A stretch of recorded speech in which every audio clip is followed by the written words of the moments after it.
Okay, everybody, welcome to episode 28 of the Orchestra podcast. We have one of my top 5 favorite human beings with us today, Bruce Walker. And I am not exaggerating, Bruce. You are just such a phenomenal teacher and someone that brings the excitement back to string orchestra that so many of us have just let fizzle out. Well, Uh, it, in, in, Sorry, go ahead. In all of the boring but great teachers out there, we need a little more Bruce Walker in the world. And so I am so excited to welcome you to the Orchestra podcast, Bruce. well, thank you so much. It's an honor to be asked to be a part of this. So many of my friends and colleagues, you have met so many people, even people that we there's like almost like no relation, and all of a sudden I'm like, I know this person.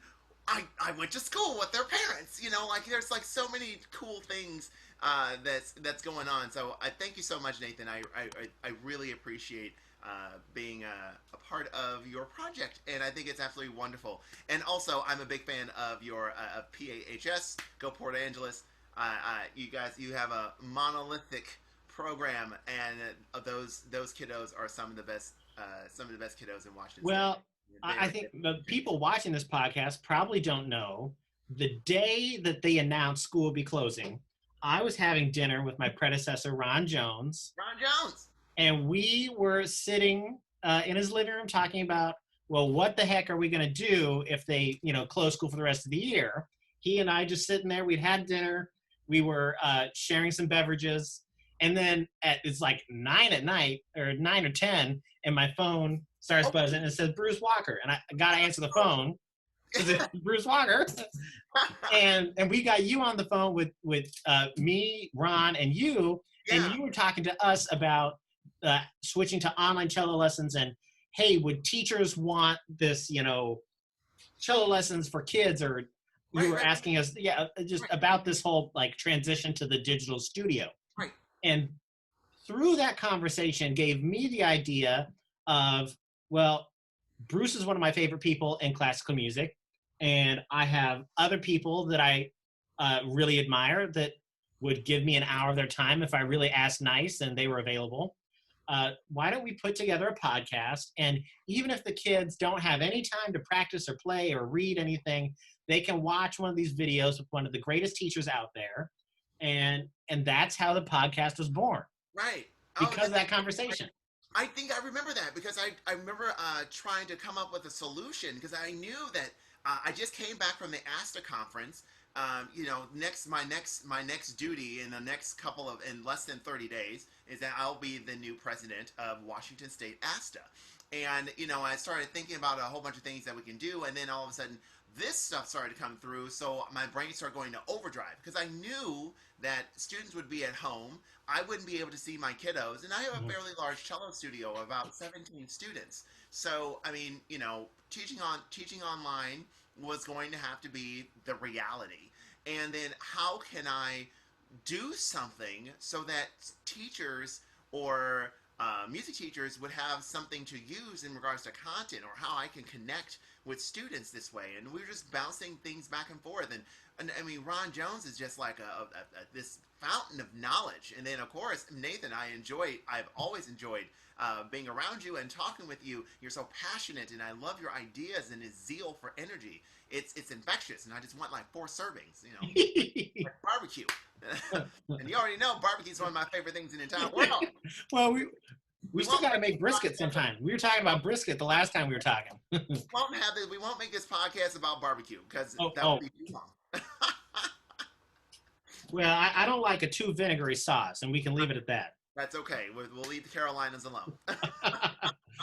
So, uh, last summer, we were at the Birch Bay String Teachers Workshop together, and I am a self-identifying weak cello player, All right. I and mean, so I can manage on bass, and viola. The hardest thing is the clef. So if you learn the clef and you can play violin, you can approximate viola. I mean, the best violas, they got other things going on that violinists don't do. But it's pretty translatable. And I decided at the workshop that rather than do the one bass class and then the cello class, I just wanted to do cello full time. Mm-hmm. And so I followed you through the beginner and the intermediate class, Mm-hmm. and you gave us some tone exercises, because Yeah. my biggest issue with cello has always been really getting a good tone. Mm-hmm. Because once I wrap my mind around the fingerings, I could kind of do scales and I could play along with my kids.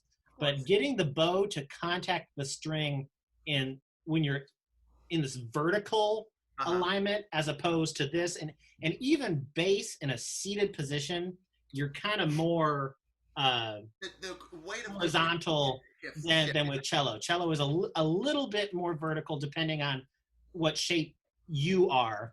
Right. Uh, The and, physical and so makeup of that's something that I struggled with. And I wonder if you might share with us some of those tone exercises. Sure. One of the so first things first, when I had the opportunity to I applied for a grant from my college. It was a peer faculty grant. And one of the things I've always wanted to do, and one of the things I set out to do, was actually get certification in all 10 books of Suzuki. So, I made this huge long proposal, and lo and behold, I got it. So, I have the approval to get it to do all my Suzuki certification, which is great. So, I decided to do the first three books one, two, and three, of Suzuki certification training, all in a row. Uh, that's I will say one thing. That's a lot of learning to do very intensely, and it wasn't just like it was just like one place for three books. No, no, no. It's like the first book was Oh in yeah, you got to go all over the place. yeah, the first book was in Draper, Utah. Then you have the following, and that was for 10 days, I believe. And that was with Dr. Beth Cantrell, who lives over in Virginia, I believe. And then I flew back home and drove to College of Idaho, where I did my book two training with Priscilla Jones. And Priscilla is always wonderful. I've worked with Priscilla at the Walla Walla Suzuki Institute, and she's a fabulous, fabulous cellist. And so I got to learn all my book two training with her. Mhm. And then I wasn't sure if I was going to do it, but I was like, I'm gonna go for it. And we're gonna do book three right now. And so I found a plane ticket to Dallas, Texas, and flew down to Dallas, Texas to do book three with Dr. Andrea Yoon up at Michigan. And so doing all three of those and meeting these three amazing pedagogues was great for me. It was wonderful to finally understand, because I mean I called it something different, but they had like the technical terms and everything else and put it there, and I was able to put my own seasoning and own flavor to it, and that's the culmination of all these things. And of course I'll do, when we're done with all this, I'll continue to do books 4 and 5 and 6, 7 and 8, 9 and 10, and try to maybe even approach being a Suzuki teacher trainer. Who knows? But Well, it's one of those there's things a that's huge misconception about the whole Suzuki system. right. From, I mean, just people who use the book. So students, kids that I have that they need a solo for solo ensemble, and Right. the solo out of the Suzuki book is just the right length and that's the appropriate difficulty. Right. The actual Suzuki method is so much more than just being able to play the book. So getting 100%. certified in book one is not just can you play book one, Right. because I know Bruce Walker can play book one. There's no question about that. I hope I can play Maytime. But the methods and the teaching that's the real meat of it.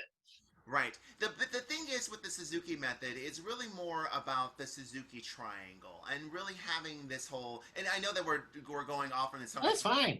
I promise you, I will bring you back. But with just talking about the Suzuki method really quick, it's really more about the approach in which we teach lessons. It's not that it's just teacher and student and we're just doing this, just going back and forth like this. That's not necessarily the case. It's really more of the Suzuki approach where it's parent, teacher, and student, where the parent is also supporting the student. The teacher is supporting the student. The student is receiving support from the teacher and also receiving support from the parent. The teacher is also supporting the parent. The parent is supporting the teacher. And we work with this triangle. There's a heavy emphasis on listening, because listening, and I will tell you that I have definitely been I have had the fortune of, when I was in undergrad, I listened to classical music and music that I would listen to all the time. So that was my Friday night in high that was school. like my jam. And by me doing so much listening, music theory came significantly easier, to me because I was able to like say, oh, that sounds like this chord because da da da da da, da, and now I just sort of make these dots connections, and people are like, how do you know this? I don't know. It's like a superpower. It is like a superpower. Look, if you last summer we were meeting over some food and we were leaving and you started singing bum bum bum bum bum and so is that the Nielsen Now the the other, miniatures? Yeah. It's a superpower. And you had maybe sung 3 notes I did. and I knew it was in the right key and I knew what it was. But I mean that way. But when you become a consumer of what you do, like for example, just cello here. When you become a consumer of this, it tends to sort of blend in to everyday life. And so here I am shopping at Winco or Winco food. We have Winco over here, but you know we have Winco or Safeway or what's that? What Hagen? Let's go with Hagen because that's over in Portland over there, where you're just shopping at Hagen or whatever, and all of a sudden you hear something on the radio, and you're like, this sounds like the second movement of da da da da and da da da, and so here you are, and you're just spouting all this information. It's because you've started to consume everything. It is now blending into your natural life, and so. You know, my old roommate in college, Tyler Davis, who I'm a big fan of. Tyler says I wasn't a double helix of X and Y chromosomes, but rather B flats and C sharps. And I 100% have taken that and just ran with it because it's very, very true. So talk to us about why aren't cello players getting a sound that they love? Because I have found that the number one reason that a student quits band, choir, or orchestra is they don't love the way they sound. Well, there's all different types of things that we have to do whenever we talk about producing tone. And some of the things that we do, a lot of people saying, "What do I physically have to do this way?" And it doesn't really start with that. It actually begins with sitting down properly. You gotta sit right. So this is one of those just our regular Wenger, flat back chairs. I believe they're almost in like every orchestra classroom across America. Except mine. Wait, something. There's some type of chair where it's flat and it's a flat chair. It's not like bulbousy. You Yep. know, folks typically have some type of flat chair. Okay, and when you sit down, you can't really sit down all the way in the back with doing like this. If you think about it, if I'm sitting all the way with my back towards the chair and it's touching the back, the way that if this is the chair, if this is the chair, my center of gravity is like way back this way. I mean, like I'm really far back. Okay, and Well, so and that Wanger chair was developed by a trombone player. I see why because they got that awkward dip, and I'm like, that doesn't feel good at all. It doesn't work for string players. It doesn't work. So what we have to do, we have to compensate. So this is why we tell our students, you have to sit forward in the chair, preferably in the front half of the chair. Your feet are planted, preferably at a 90-degree angle. And the one thing that we have to also realize is that, the physical makeup of the student. If you have a tiny little guy, you can't expect him to sit on one of these big little Wenger chairs. So they should be bringing or I know in my studio at the college, I have a couple little chairs that are of various sizes. Those little what are those chairs they sell at Walmart or Walgreens for like step stools and shower. Yeah, step stool. Right. Well, you can use those type of chairs for little guys playing cello. I mean, and if you have, a 4-size cello or an 8-size cello, they don't need to be dangling on the chair. No, they need to be grounded and flat and ready to go. So anyway, once you have the appropriate chair, okay, and I guess the one area that we really never really think about is that what do you do with your taller students? Because there are taller students that play the cello, and as someone that is 6'6", I consistently have to modify. Fortunately this chair is fairly tall, so I can actually sit up properly. However, if I can't, sometimes what you'll see is some students will actually bring their feet in towards the center right here to try to just bring their knees below where the C bouts are. And while that's okay temporarily, we should really be focusing on getting that student to a chair where they don't have to do that.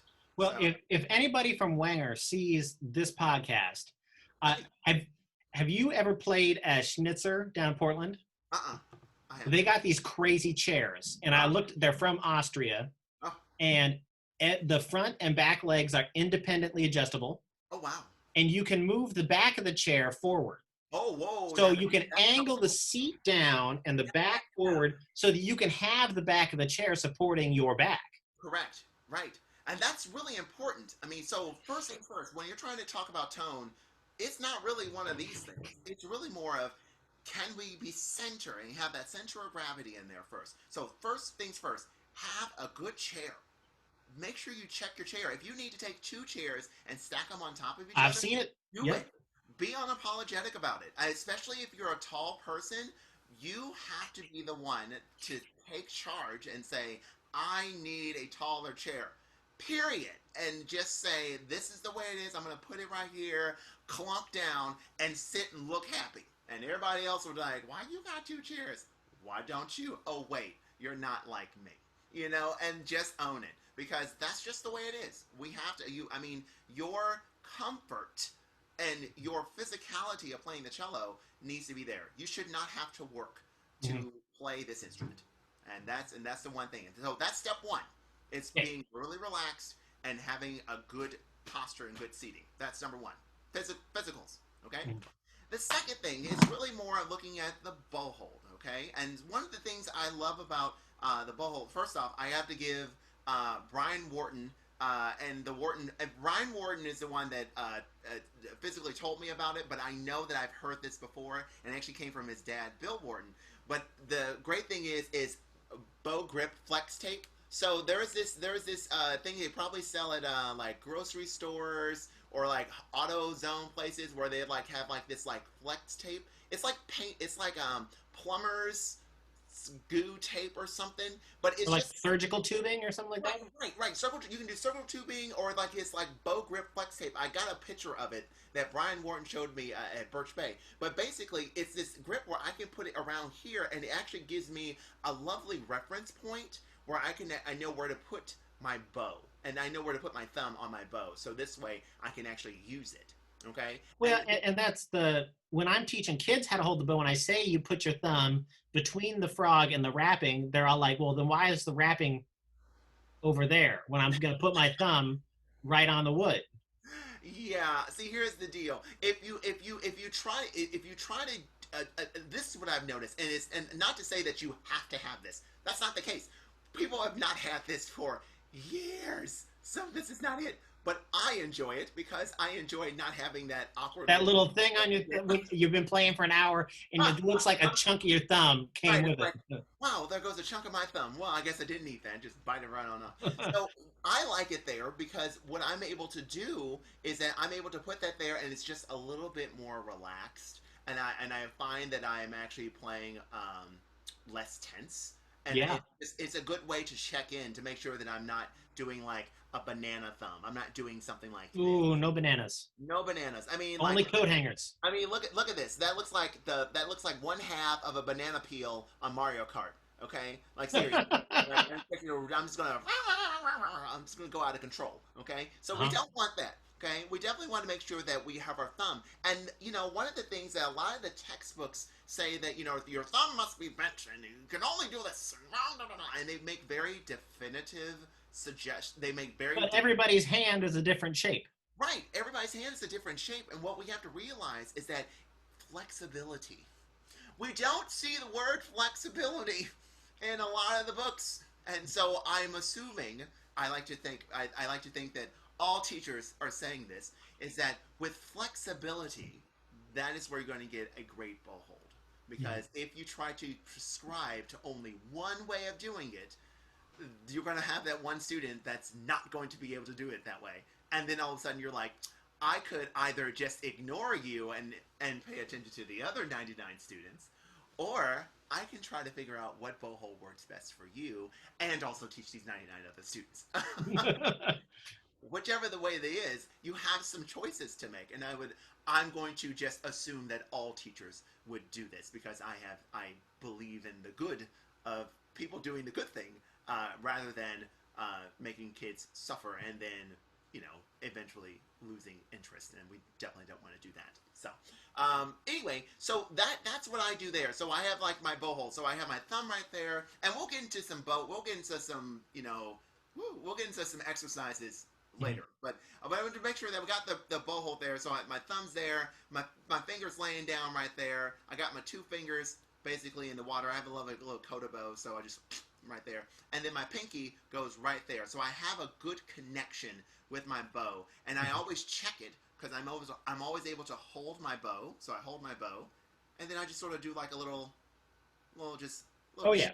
The like Rodal students know this as like octopus hand. right. That's Because my you're opposite. doing like this jellyfish octopus kind of thing.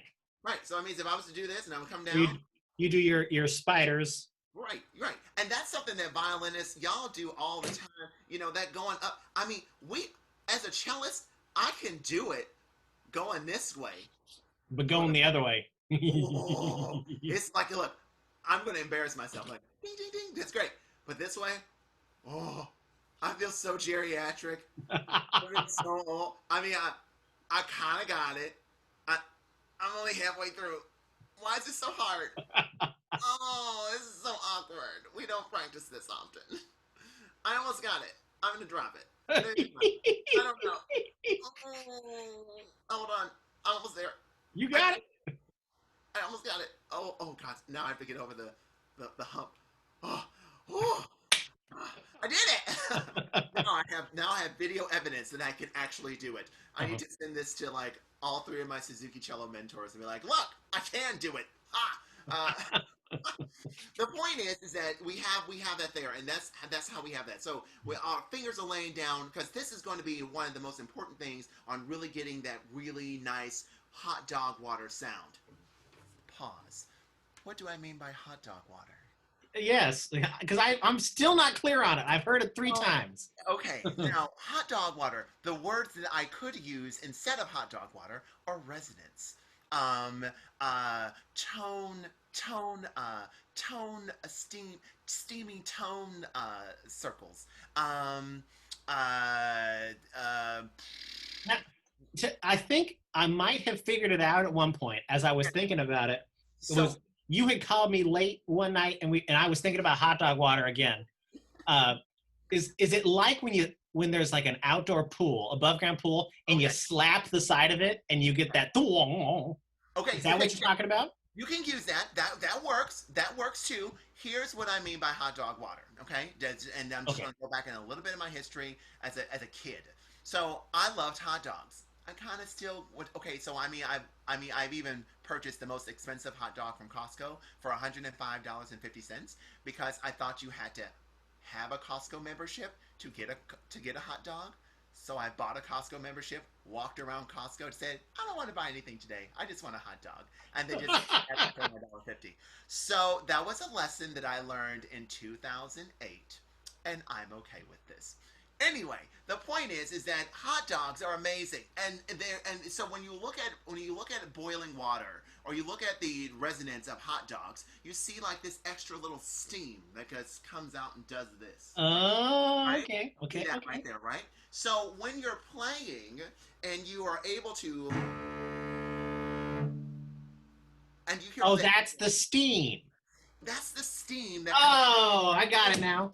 So what I've done is I've combined my love for hot dogs, but my love for beefy resonance, beefy hot dogs, beefy resonance, and combine those two things together to really create this entity And known as then hot dog the water. vibration of the string is kind of like the warbling of the boiling water. Right. That the water that is like it's all over because obviously you need to take the hot dogs out and eat it. Yeah. Okay. We didn't do a microwave when I was growing up. We had a pot and a water, and you just drop them in. Some of that old school technology. Anyway, so we dropped it in, and so you pick it out, you eat the hot dog, and then you just look at the remnants, and the water is so steamy. It just does this. And some people are like, hot dog water is disgusting. I didn't say drink it. You can do that if you want to. But what I'm really getting at is really more of that. And in my opinion, by using the word hot dog water, you'll never forget it. So anyway, exercise works as follows. Okay, it really focuses on some of the most resonant notes on the cello. Can this be related to viola? Sure. I mean, it's the same notes. Can it be related to violin and double bass? I'm sure it can. I haven't thought that far yet. I've tried it. It works great. Okay, good. Oh, great. So please feel free to translate and come up with new things. I might maybe there's a new finger It's combination. just 1 and 3 instead of 1 and 4. Okay, That's all it is. I'm glad it works. Okay, so the point is that when you play with center bullseye tone, okay. First things first is like let's just take a look at the bow real quick. Okay, so when I bow across a string, I want to make sure that I'm in the right lane of the highway. Okay, Uh-huh. I think some folks go like this is like 1, 2, 3, 4, 5. Oh, hold on, 1, 2, 3, 4, 5. I think that some Yeah, folks that's how I say it. some But people use like colors. They'll say like ROYGBV. They'll use Roji Biv or something like that, or they'll use like this is the what is this, the yellow zone. This is the green zone. This is the red zone, or red, yellow, green. Or I think I heard it from Brian Lewis that it's slow lane, fast lane, and then nobody's right, right. confused about numbers. Right. So there's so many things that one can do in regards to where to actually play appropriately. I just say you're in the middle. That's great because we're going to get best tone somewhere in the middle, maybe a little bit close to there. And the first things first is that before you do any of these exercises with fingers, you want to make sure you're able to achieve the most amazing open string sound ever. Trombonists use the Arvin book, or tuba players use the Arvin book all the time, and they just play long tones. Like you can't go through a music school and not hear someone play long tones for whatever the thing. They'll just play long tones. It's like, all right, how are those donuts holding? You've been playing B flat for about 10 minutes now. You good, bruh? You want to start playing some Hindemith? That'd be great. So the point is that playing those notes with good tone right away and the release is the clue that you've done it right.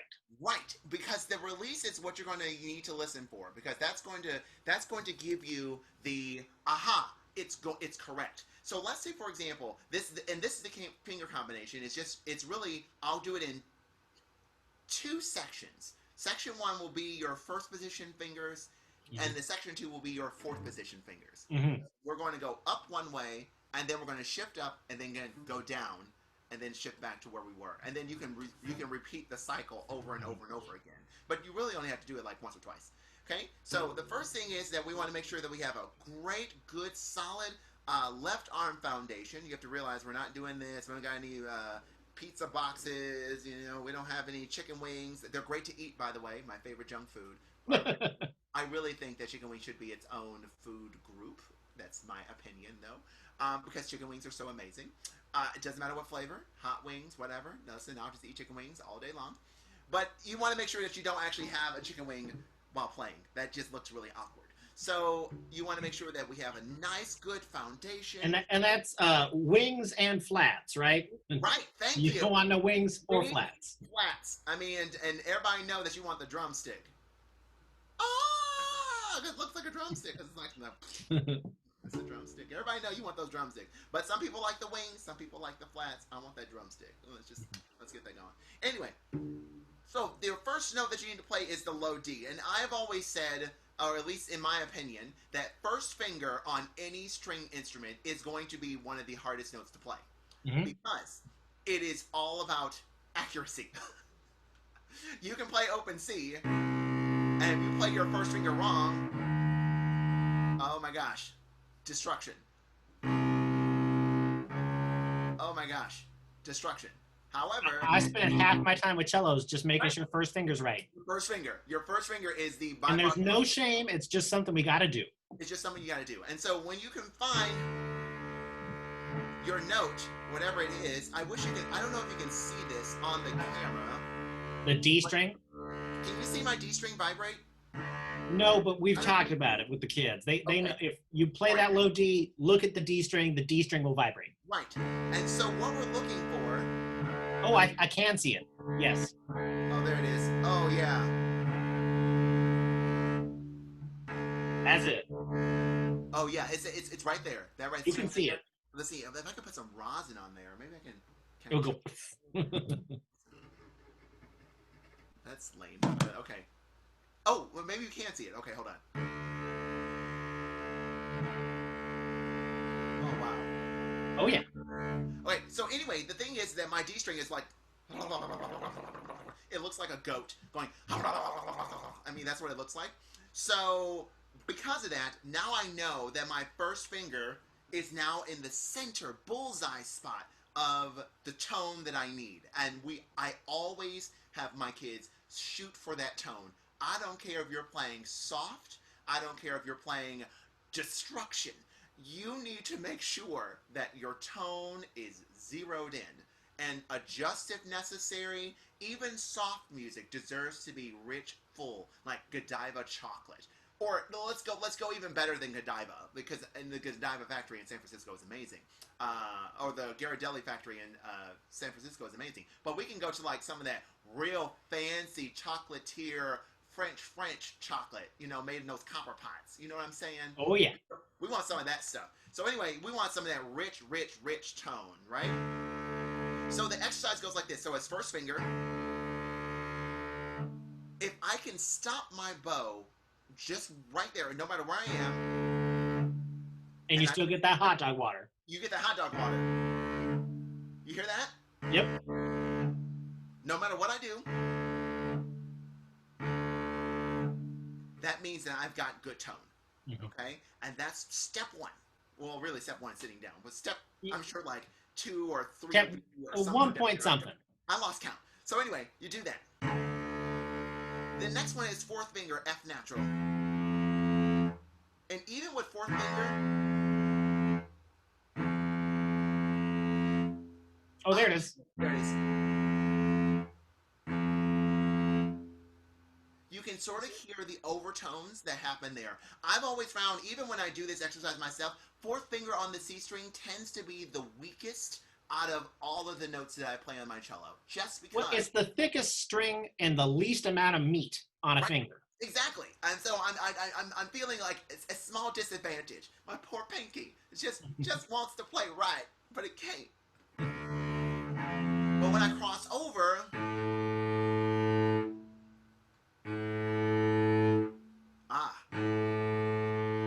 and the thing is that with this exercise, it is not a speed exercise. It's I'm focusing my attention and adjusting accordingly.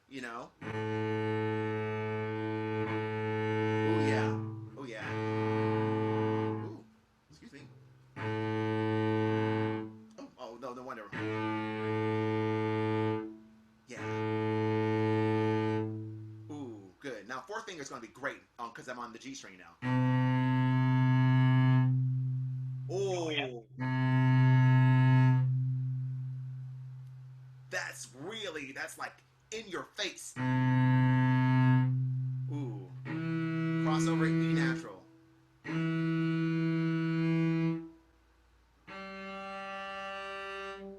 Ooh. Ooh. Notice I'm not doing.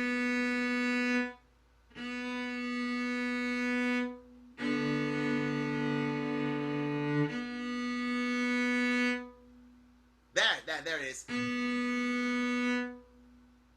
I heard it. Here, like, oh yeah. And we want that, yeah. And then.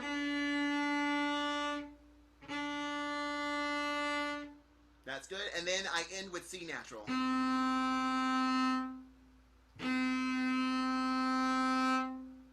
That's it. That's it. Do you hear that? It's really nice. So the combination for the lower position is 1-4, 1-4, 1-4, 1-4, 2. Da-dee-da-dee-da-dee-da-dee-doo. And so by doing that, that's your first step. And go through that step over and over and over again until you feel very comfortable doing that. And the thing is that the more you do it, the better you work on getting that rich, rich sound. It makes everything else easy because you can then move everything else around it. You now know that your anchor notes, these are your anchor fingers, because everybody will say that your first finger and your fourth finger will technically play all the things you need in first position. You got the stuff in the middle, sure. You know, the stuff in the middle, these fingers here, they'll do stuff. But right here, these are your outsides. Yep.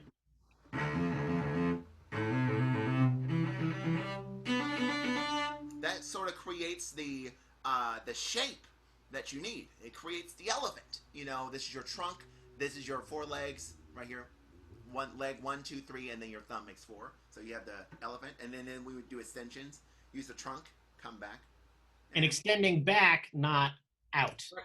Right. We're not when we talk about extensions, we talk about reaching.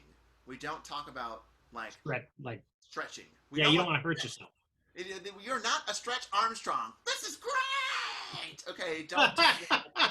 That's not Oh, there's good. no 90s babies left to remember that. We do not want that when we're talking about extensions. We don't want to say, "I'm gonna stretch. This is great." Okay, no, don't do that. That sounds like a bad rejected '80s commercial. Okay, we need to just reach, just reach. Like for example, if you're on the couch and the remote control is really close by, you're not just gonna get up and go get it. You're gonna use your foot, and you're gonna reach, and you're gonna bring it to it. Okay, that's what you're really gonna do. You're not gonna go get it. No, you're gonna be like, eh. You And could call it laziness, but playing a string instrument is all about efficiency. efficiency. Seriously, I've had one of my students, Sarah Jones. I will never forget this student as long as I live. I love this woman. I love this girl to pieces. And she said, and I always told her, it's like, I'm probably like the world's laziest cello player. And she's like, you're not lazy. You're efficient. And I was like, you have forever changed my mind. Have forever changed my mind. I enjoy being efficient because if we're playing a Mahler symphony or something that's like a Bruckner symphony, 50 to 70 minutes of nonstop, and like, you got stamina. You got to keep going. You can't just fizzle out after the first 13 minutes because I'm trying to do all this extra. And you ain't got time for that. Like, look, if it's a TV show and you're trying to win a competition, okay, you do what you need to do, make it happen. But if we had to think about sustainability, I don't want to get too tired. As simple as that. Anyway, so that's the first part, okay? 1 4 1 4 1 4 4 4 2. Yeah, you hear that? It's good. Uh-huh. So what we do is we then shift to fourth position.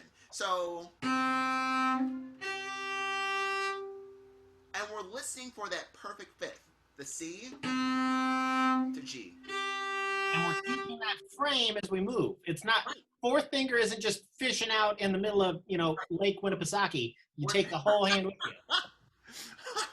This isn't ice fishing. We're not going like this. We're not doing that. No, no, no. Or we're doing like the karate chop. Yeah, karate chop your cello in half.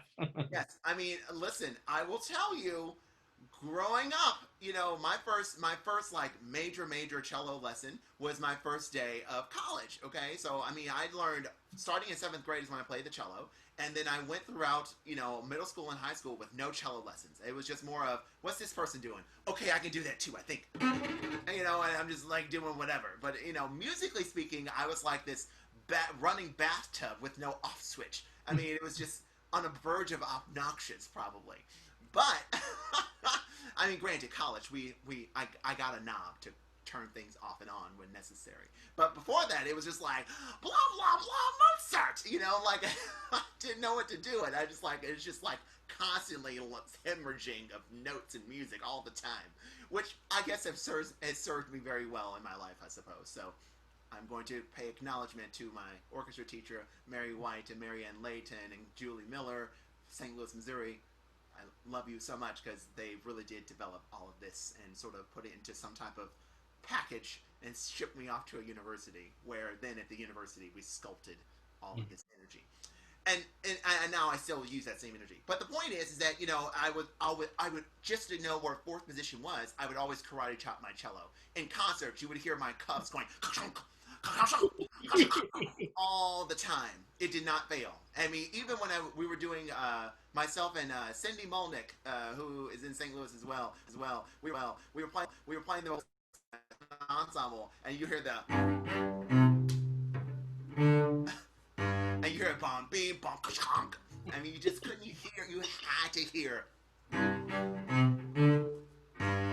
mean, you just heard that chunk every single time, and especially with those milling cellos that had like that little plywood on the Oh side, yeah. you just it was extra loud.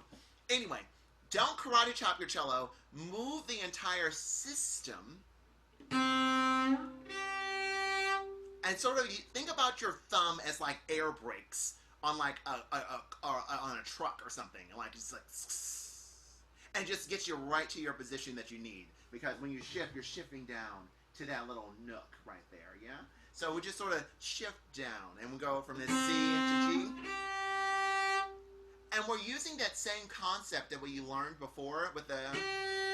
And now we're going to use opposite fingers going backwards. So now it's going to be 4, 1, 4, 1, 4, 1, 4, 1. And then I'll stop right there again. So 4, E,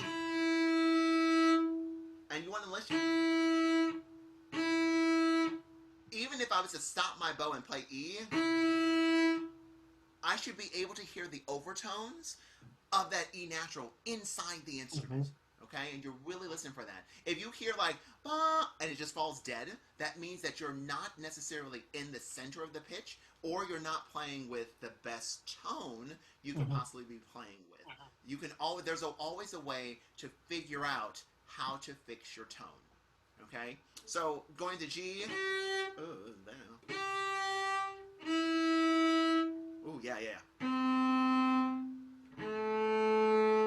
And of course, when you reach your first finger notes here, especially on the D, G, and C string, look for your open strings. If your open strings are not going like this, then something's wrong. You're not in tune. We have to think about mathematical principles.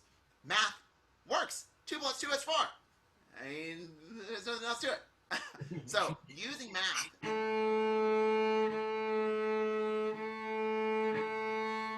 Oh, yeah, that's good. Oh!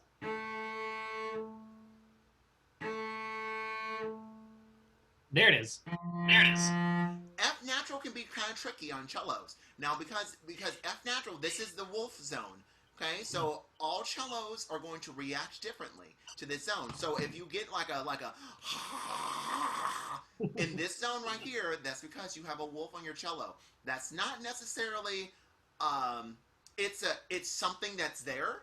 It can be dealt with artificially. Okay, so like for me, Kevin Krentz makes a wonderful wolf eliminator called the Krentz Wolf Eliminator. Maybe it's called the Krentzinator or the Wolf Eliminator. You can go to Kevin Krentz's website.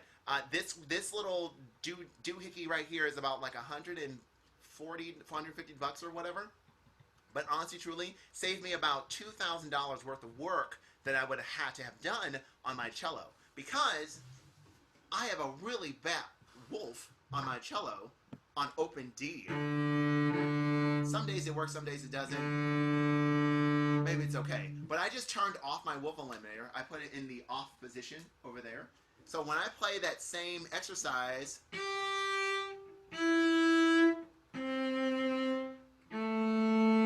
Oh, this is going to sound real bad. Here we go. You hear it? Sounds like a foghorn, like the Titanic is coming in, you know. Well, You see what I'm saying? It the just sounds wolf really... to me is that you're trying to play the right note, and you know you're playing the right note, but a little bit flat and a little bit sharp has better tone, and you're Right. just trying to find the right note. You're trying to get to the center, and it's really difficult to do. So that's why with the Krentz Wolf Eliminator, I know for my cello, my on spot is typically like right around there. It's like there or some sort. I might be wrong, but I think it's there. Now it's that same note. completely gone. Like I said, $2,000 of work worth of work on my cello, not have to do because of that one little $150 thing that I've put on, and it never moves. It's never come out of my cello. It's always been on, and it's movable. It's got felt on the bottom. There's even a repair kit where you can like paint it. There's even different colors. I mean, you can express yourself as a cellist all you want. So I listen for that F natural again. I listen for that really good tone. And I try to see if I can hear an A natural inside, okay? But then I move to D, first finger, going to B flat, and you should be able to hear a And little B bit of E flat is flat, a right? gnarly note on viola and cello. Right, It right. is not agreeable. It sounds great on tuba, but it's all right on cello. G. So now we cycle through our open string. So we have that G. Of course, looking at your G string, making sure it's vibrating. Then we have the A natural. Let's get the good A natural there. And I'm going to move my A natural to make sure that my A string is vibrating. I might check G and A a couple of times.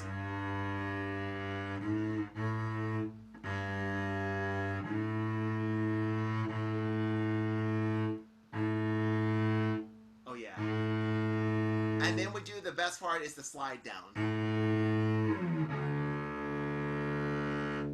As you said earlier, Nathan, it's like a very Elgarian moment. Well, and what I love about it, other than the really slidey shift that's satisfying and makes you feel like you're a rock star, is Yeah, that yeah, in, yeah. in the fir- in the first position one, you end on a 2, and when you're in fourth position, you end on a 3. So you Yeah. have used within the same finger pattern 2 and 3 successfully, and you get to end on that big dramatic moment that makes you feel like you're a cello rock star with Right. a pretty simple exercise. Right. And exercise is not difficult. And here's the great thing about this. I make my book 1 and book 2 kids do this frequently. I mean, you can learn this after a year of cello instruction, maybe half a year of cello instruction. It doesn't have to be hard. We just have to make sure we frame it in such a way that it's digestible. Mhm. I don't care if you're 8 or 80. I'll still talk about hot dog Well, water. and with any student at any level, I will take ambition over talent every day, Right. like Yeah. upside down, backwards, and sideways. So if You you know. have a fourth grader who's been playing a month and they want to have better tone Uh, and they're uh, willing to try, why not? they don't know that the shifting is hard to their sixth grade friends who have never shifted before but have been playing for 3 years. Right. Exactly. They are so limited by their scope that they think that's too hard to do. But Right. somebody with ambition that's just ready to try it, it's not that bad, and you can walk them through it if they're willing to try. I've got some really cute kiddos in my cello studio. One of my cello kiddos, his name is Ethan, and he is third grader, I believe. And right now we're working on the Glotraman uh, cello concerto, the first move. So for whenever I do Glotraman in book 5, we get to the last piece in book 5, which is the Glotraman. We know we do that right there. So what I do is I give them two options. I'm like, well, we can do this fifth move. We can do this movement here, or you can, if you want to, branch down this other road. We will learn the first two movements that go with this concerto. I'm like, I want to do the big one. So then we start learning all of the fancy things that go with it and everything else. And they're just shifting and they're doing all of these just things that is just like you were kind of superhuman in third grade. I was trying to make sure I got in the house before the street lights came on. Okay, but you are just flying all over the cello with all of these crazy rhythms and everything, and you're doing really well. You know, like the thing is that, and I'm sure I don't have to tell any teacher this. Students won't realize something is difficult until you tell them it's difficult. Yeah. And so I'm just like, don't limit yourself on what you want to do. Now, if you're a violinist and you're like, I want to play the Vinyavsky Scherzo Tarantella, that one piece. What is it? So I mean, if I was a budding sixth grade violinist, and I'm like, that's the reason why I want to play the violin, and and it's I would have made a fool of myself trying to do it. But the thing is that I would have attempted to do so. The thing is that the more things, the simple things like you do like this, and you just sort of apply it one layer at a time. You can be doing all kinds of things in your playing. You will always surprise yourself every single time. Every single time you'll surprise yourself. Now, before we leave the kind of cello tone section of the conversation, can we hear the tone exercise just all the way through Yeah, once clearly? you got it. Okay, so here's the entire tone exercise. Sitting down. If I have to adjust, I will, because again, the tone exercise is not about completion. You did it right the first time. It's more of an evolutionary process, or yeah, evolution. Yeah, you want to evolve as you play it. It's fluid like water. It's like a Pokemon. Like hot Use the dog water. right hot dog water, like hot dog water. It's going to evolve. Okay, use the different type of stone to get your Eevee. I don't know. Okay, so here we go. Going for the all the way, cycling all the way through.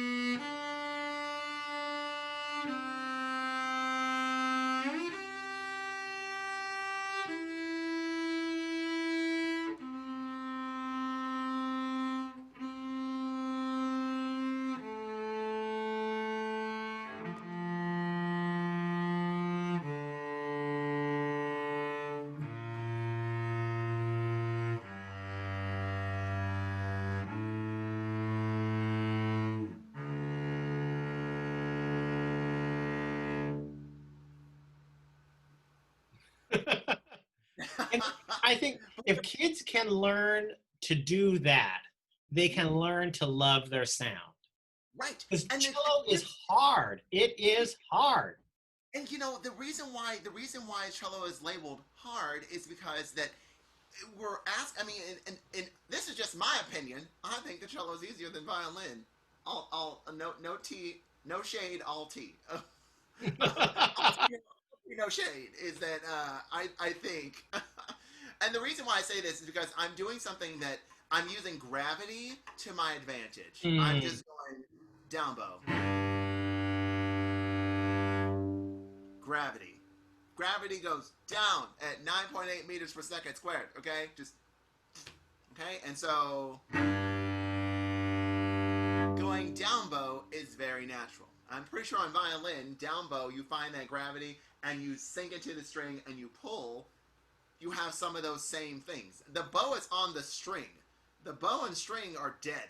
We have to put the energy. The energy comes from our hand pulling or pushing. That kinetic energy and potential energy. We're generating that way. Okay. So, but the thing is that your tone is directly connected to your sound. Your sound has its own DNA.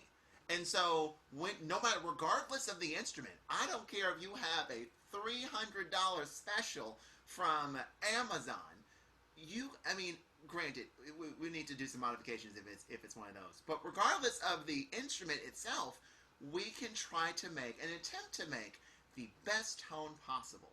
Okay, I only say this because I didn't have a good cello until I got to graduate school in 2005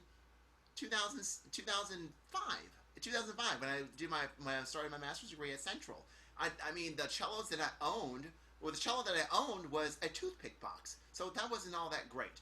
But so then I was able to use a cello that was owned by my university that was better than my own toothpick box, and I was able to obtain an entire bachelor's degree in cello performance and degree in music education on that cello.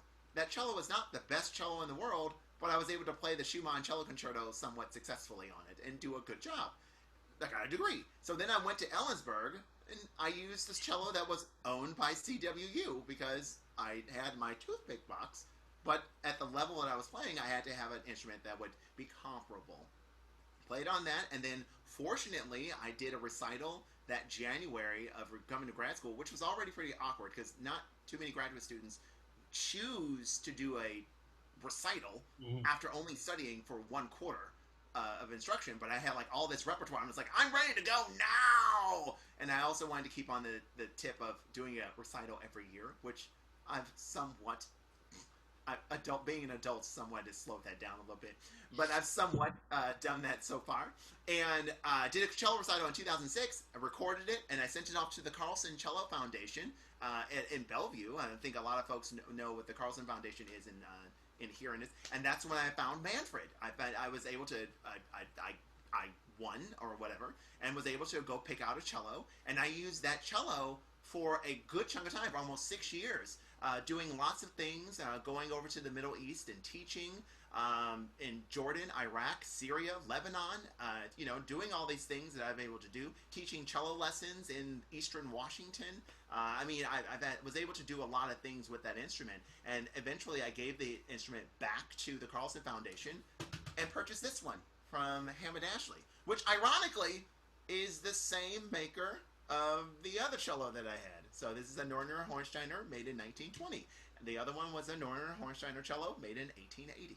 The point is that I was able to still use the skills to draw out the sound out of my instrument. And that is probably the most important thing, because there's so many people who will say that, oh, you don't have a good instrument, you'll never make it. That's not true. Sure, a great instrument assists and makes those things happen, but you are the person playing the instrument. You can take any instrument and draw out the best sound. That's the goal. Take any instrument and make beautiful tone with it.